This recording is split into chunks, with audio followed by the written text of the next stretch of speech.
Nag-text ba ulit sa'yo? Hindi naman tayo pwedeng humingi ng tulong sa mga pulis dahil tayo ang nakabangga dun sa matanda na yon. Hindi rin naman natin pwedeng sabihin na may nagtitext sa ating patay na. Umamin ka na lang kaya sa mga pulis. Psst! Tumigil ka nga. Ganun katali sa'yo yun? Ako yung makukulong. Ako yung driver ng araw na yun, di ba?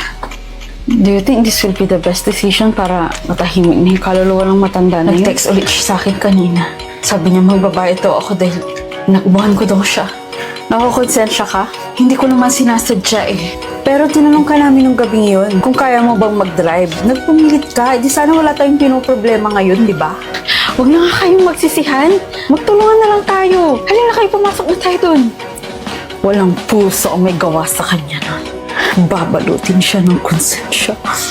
Masusunog ang kaluluwa niya sa apoy. Makikirami po kami. Gusto ko magpatunayan kung ikaw talaga yung nagtitext sa akin.